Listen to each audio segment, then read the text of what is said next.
I've been asked by a few people if today's SBL session for slavery resistance and freedom would be recorded because they were going to be unable to come and hear my paper. Unfortunately, the full session was not recorded, but I am able to record my own paper. So I have done that so that if you had to miss out on the session but are interested in hearing about Matthew's slave metaphors, you could do so. So here we go.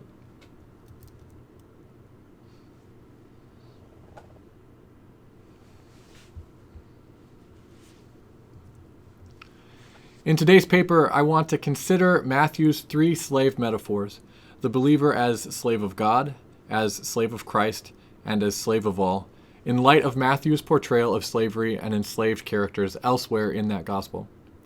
I will suggest that Matthew's characterization of enslavement in the narrative as total obedience, bodily vulnerability, and humiliation should serve as our hermeneutical guide when interpreting the gospel's slave metaphors. Such a hermeneutical lens will enable us to understand and interpret Matthew's slave metaphors in their proper social and literary contexts. I describe my larger project, which deals with slavery and enslaved persons in the Gospel of Matthew as a whole, as a social scientific study utilizing a narrative critical reading strategy, and this same methodological approach informs today's paper as well. As a social scientific study, this exploration of Matthew begins with Orlando Patterson's sociological definition of slavery as the model for understanding that institution in ancient times in general terms. The typical experience of slavery is defined as lacking power, lacking family, and lacking honor, or in Patterson's words, as the permanent violent domination of natally alienated and generally dishonored persons. Now, this is not to say that some enslaved persons may not have been highly esteemed or had meaningful family connections or had mutually beneficial relationships with their masters. However, in keeping with social science methodology, I approach Matthew's slave texts with the norm defined by Patterson's definition in mind, and then interpret these texts as either conforming to or deviating from that norm. As a narrative critical study, this paper attempts to interact with the Gospel of Matthew in a way that does justice to the narrative character of that work. It is my ultimate goal, as far as it's possible, to use Matthew to interpret Matthew. Or put another way, my primary question for today is how should we understand Matthew's three slave metaphors in light of Matthew's own characterization of slavery and the enslaved elsewhere in this Gospel? In order to answer this question, we will begin with a brief summary of this characterization in Matthew, and then we'll turn to how that characterization impacts our interpretation of Matthew's three slave metaphors. Davies and Allison begin their discussion of one of Matthew's servile metaphors with the following statement. There is, for our author, no negative connotation to the idea of being a servant or slave. This assertion is straightforward enough and seems to coincide well with an older consensus view among historians and classics scholars alike about the benign or even benevolent nature of ancient slavery. Such a positivistic view of the institution of slavery begins to fade, however, when one closely considers the enslaved characters in Matthew's text and how our author depicts their lot. Matthew's narrative contains four stories which include enslaved characters. The story of the centurion's slave in chapter 8 focuses almost entirely on the slave-holding centurion, who comments on the ideal role of the slave from his perspective, that they must do as they're told. The miracle returns the slave not only to health, but also to work. The slaves of Herod Antipas in chapter 14 are likewise peripheral characters, added by Matthew to a Markan pericope, but given leave neither to speak nor act. The slave of the high priest appears out of the crowd in Gethsemane in chapter 26 in order to become the victim of a violent attack from one of Jesus' own followers. And the slave women in the courtyard, also in chapter 26, on the one hand, have their voices preserved and are given the task of confronting an important male figure in the gospel, Peter. But on the other hand, Matthew's contrasting parallel between the faithful Jesus and the unfaithful Peter relies on an understanding of these slave women as occupying a place at the very bottom of the social hierarchy. Matthew also contains 6 narrative parables which feature enslaved characters, and Jennifer Glancy has very helpfully outlined 3 major elements of the portrayal of slavery in these texts. First, she says, they display an understanding of good and wicked slaves that is dependent on the master's point of view. Good slaves are obedient, work for the betterment of their master, and are rewarded, if you can call it that, not with their freedom, but with more work. Wicked slaves, on the other hand, shirk their responsibilities, fail to increase their master's worth, and are punished for it. Second, in a majority of these parables, 4 or perhaps even 5, the slaves are depicted in some way as managerial. They do not represent the menial labor force, but instead are placed in supervisory or administrative positions within their respective households. Third, and perhaps most importantly, Glancy notes that in all but one of these parables, the slaves are abused, often physically, thrown into prison, mistreated by dinner guests, in one case even dismembered. What some translations euphemistically render punished severely is more literally cut in two. And this mistreatment notably comes in spite of the slaves' managerial positions. These portrayals of enslaved characters emphasize 2 elements of Patterson's model: the domination of the slave by the master, and the general dishonor in which slaves were held. Matthew's portrayal of enslaved characters then, especially in the parables, conforms to Patterson's definition. Even though these slaves are sometimes portrayed in positions of high responsibility, this does not mean that they are given higher honor. On the contrary, their perpetual dishonor is highlighted in the way that their bodies are subjected to violence. So, contrary to Davies and Allison and a number of other New Testament scholars who still approach ancient slavery as benign, in keeping with outdated models, we should begin our exploration of Matthew's servile metaphors not with a statement that depicts slavery as free from negative connotation, but with the following. For our author, the distinguishing marks of slavery are violent domination and dishonor. This observation is based on Matthew's own characterization of the enslaved throughout his gospel. And with the rest of our time, I would like to consider how our understanding of 3 Matthean metaphors, the believer as slave of God, as slave of Christ, and as slave of all, might be nuanced by keeping this characterization of slavery in mind. So first, the slave of God. The first time that servile language appears in Matthew at all is in 6:24, when Jesus tells his disciples that they cannot be slaves to 2 masters. The saying concludes with the observation that you cannot be a slave to God and to mammon. Now, legally speaking, the first statement is untrue, as a number of commentators have pointed out. One needs only read Acts 16, the story of the slave woman with the Pythian spirit, to see an example from the New Testament of a slave with multiple owners. The commentators also point to numerous instances of co-ownership in both Roman and Jewish law. Thus, the statement which sets up this short aphorism is elliptical and should either mean that one cannot serve the particular masters in question, that is, God and mammon, or that one cannot serve 2 masters well. Tilburg, I think, rightly suggests that even though the matter here is explored in relation to the experience of the slave, that is, you cannot be a slave to 2 masters, it is the slave owner's perspective that provides the basis for the evaluation of the saying. From the slave's perspective, Noland argues, having 2 owners may be seen in some small way as beneficial, in that it could provide opportunities to resist by playing the one master off against the other. Noland also writes that a slave would not need 2 masters in order to feel hatred towards one. It is from the perspective of the master, however, that the saying becomes more intelligible. Being part owner of a slave is not a satisfactory arrangement. Your slave cannot serve you well if they are busy serving someone else. I would suggest this understanding of the ellipsis, one cannot serve 2 masters well, is the most appropriate way to understand this Pythian saying.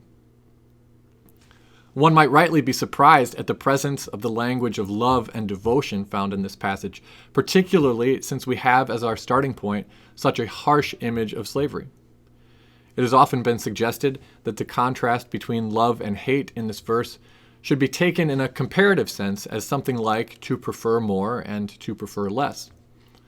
However, in this passage, the intention seems to be to mark a radical dichotomy between two incompatible loyalties. France observes the antithetical form of this saying indicates a choice that must be made between two options, rather than a comparative ranking. Put another way, it is not an ordering of a list of priorities, but rather a narrowing of that list down to one. In this context, love and devotion should not be taken to mean prefer, but instead could be understood as reflecting the image of the faithful slave that will be taken up in the parables later in Matthew. The slave who is faithfully devoted to his master is totally obedient, working for the master's betterment at all times. In order to show this type of wholehearted faithfulness to one master, one must necessarily be devoted to that master alone. As Morris puts it, to belong wholly to one owner means that all other owners are ruled out. Given Matthew's portrayal of slavery elsewhere as the complete domination of the enslaved by the master, this interpretation of the metaphor seems preferable. To be a slave of God, then, is a call to complete submission to one Lord, to the exclusion of any other claim. Second, the slave of Christ. Slavery is also employed in a metaphorical way in 10, 24, and 25 in order to express something about the follower's relationship to Jesus himself. Although quite distinct from the slave of God metaphor, it still relies on Matthew's understanding of slavery as domination and dishonor.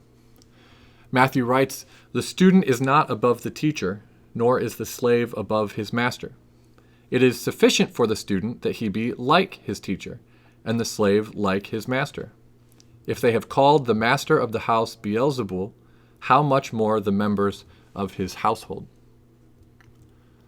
France notes that slave is a surprisingly strong term to describe the conventional relationship between disciple and teacher. He points to rabbinic traditions which designate certain duties, specifically taking off the master's sandals, which are appropriate for slaves but not for disciples. Now here, I think it's possible for confusion to arise from conflating these two parallel metaphors. Slavery is not invoked to describe the student-teacher relationship. Instead, we have two separate metaphors, a student and teacher, and a slave and master, utilized together in parallel to describe something about the relationship between Jesus and his followers. The interpretation of the first portion of the aphorism is self-evident. Matthew writes that in both relationships, student-teacher, slave-master, it is inappropriate for the lower party to think of themselves as superior to the greater party or to attempt to elevate themselves above the greater party. But what does it mean for the student to be like the teacher, or more for our purposes today, for the slave to be like the master? Again, Davies and Allison write, "Although never the teacher's equal, the disciple can aspire to be like the teacher, and the servant can aspire to be like the Lord. The theme for them and others is the imitation of Christ, striving to become more like Jesus." But I find such an interpretation of this metaphor, especially in Matthew, problematic for a few reasons. First, in the context of Matthew 10, this metaphor falls at the end of a warning about impending persecutions and acts as a literary seam which closes off the section prior by expressing the necessity of suffering for Jesus' followers. The section which immediately follows continues the theme of persecution, consoling the disciples by reminding them that God is ultimately in control. In this context, the message of the metaphor is not "you should strive to be like Jesus," so much as it is "you should not expect to be treated better than Jesus was." Second, while the concept of imitation, this aspiration to be like someone, may be appropriate for a student-teacher metaphor, it seems less so for the metaphor of the slave and master. In Matthew, slaves do not strive to become like their masters. They strive to obey or please their masters, at least from the master's point of view, as we have found it elsewhere in the gospel. As his student, one might strive to become like Jesus, but as his slave, the follower becomes like Jesus in a different way. Finally, the idea of the slave becoming like the master in this positive, imitative way seems to accept, at least tacitly, the older consensus idea, which thought of slavery in the ancient world as a vehicle for upward social mobility. This is not an idea which appears anywhere else in Matthew's portrayal of slavery and the enslaved, remembering, as we said before, that even Matthew's administrative slaves were dishonored and often subject to violence and domination. The point of both metaphors here is not that the student or slave can expect to be elevated to the level of the teacher or master, enjoying an improvement in their status or their honor or dignity. Rather, the point in context is that the student or slave should expect to be treated no better than the teacher or master was treated. The sobering message, says France, of Jesus' teaching in this passage is, expect no better treatment than I have received. Here, Matthew notes the sufficiency or the appropriateness for a slave to expect to be mistreated if their master was mistreated. The servile metaphorical vocabulary continues when Jesus says, if the master of the house, the oikodespotes, is maligned, how much more the members of his household, the oikiakus, a term which can refer to the enslaved household staff. The slave of Christ does not receive higher honor as they strive to emulate the master, but becomes like the Lord through suffering and dishonor. Such suffering would be a familiar experience to the Matthean slave. To be a slave of Christ, then, is to expect to be mistreated, just as Christ, the Master, was mistreated. Finally, the slave of all. Later in the Gospel, Matthew uses the slave metaphor in a third unique way. In response to the disciples jockeying for authoritative positions within the kingdom, he says, "You know that the rulers of the Gentiles lord over them, and the great ones exercise authority over them.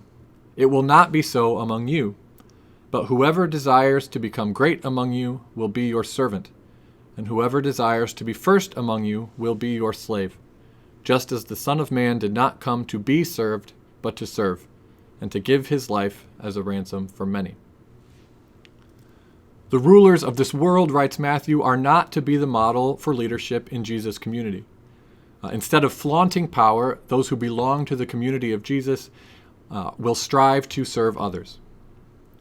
Yet even though this teaching uses humiliating terms, Harrington writes, there has consistently been a temptation to turn even humble words like diakonos and doulos into honorific titles, despite their most basic meanings.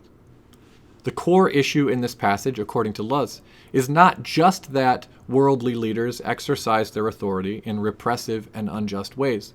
They certainly do, but even more than this, Matthew imagines a church in which there is no being great or being first at all. Thus, servitude is not to be understood as a novel or innovative path to the top. Instead, being a follower of Jesus means choosing the path that leads toward the bottom. It is seeking out and accepting a position of lowliness, not self-assertion, that is important in the kingdom that Jesus is establishing throughout Matthew. The picture of the dominated, dishonored slave is the obvious image to invoke in order to make such a point. This sort of call to enslavement, according to Keener, would be offensive to Matthew's audience. Cranfield suggests that even diakonos, used in this context, would have an ignoble ring, perhaps even more so in a society obsessed with status and honor. These servants or slaves are at the bottom of the pecking order. They are last. A call to become one of them is an invitation to become what Meyer calls a non-person, who has no rights or existence of their own, who exists solely for others. Matthew offers Jesus as the ultimate example of such self-lowering. He came to serve and to give up his own life for others. Now, it's tempting for the interpreter of this text at this point to take a Pauline leap. Jesus humbled himself to the point of death, therefore God exalted him to the highest place and gave him the name that is above every name. But that is notably absent here in Matthew. Jesus' exemplary servitude, his willing enslavement, doesn't lead to his exaltation, but to his execution. Similarly, in this passage, the follower must pursue humble service for its own sake, not as an innovative pathway toward ultimate success. The emphasis on humility rather than on a new path to greatness picks up on a common theme of Jesus' teaching in Matthew. See, for example, Jesus' call in 18:4 that his disciples become humble like a child.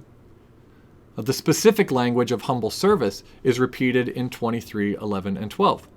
There, Matthew repeats, "The greatest among you will be your servant," and qualifies this statement with the common expectation of eschatological reversal, when God will humble the exalted and exalt the humble. Here, this belief, recognizable from the Hebrew Bible and other Jewish sources, is applied to the self-humbling service of brothers and sisters in the Christian community. It's worth noting that here in Matthew 23, God is said to exalt not simply the humble, but more specifically, those who humble themselves. It is this active pursuit of humility, actively claiming the despised, dishonored position as one's own, that is in mind here, and which is central to Matthew's third slave metaphor. To be a slave of all, then, means accepting Jesus' call to active humility. Using social science models of slavery can help us recognize, in Matthew's portrayal of enslaved characters, an understanding of slavery as violent domination and general dishonor. This portrayal of slavery is consistent throughout Matthew's narrative material, both in his larger narrative and in the narrative parables. To be a slave in Matthew is a humiliating experience, characterized by a demand for total obedience and a constant threat of abuse. Keeping this understanding of slavery in mind when approaching Matthew's slave metaphors helps us to understand and interpret these texts in their proper social and literary context. Being a slave of God is not simply a matter of preference or properly aligned priorities, but is a call to complete submission to one Lord to the exclusion of any other claim. Being a slave of Christ is not an honorific position, but rather is a position in which one can expect to be mistreated, just as Christ, the Lord and Master, was mistreated. Being a slave of all is not a model for Christian leadership or an innovative path to the top, but is instead a call to active humility, exemplified by Jesus' sacrificial death, without his subsequent exaltation in view. For our author, the distinguishing marks of slavery are violent domination and dishonor. Enslaved existence is characterized in Matthew by unquestioning obedience, bodily vulnerability, and humiliation.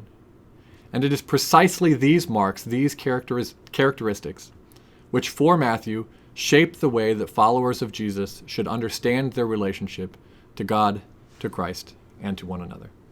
Thank you.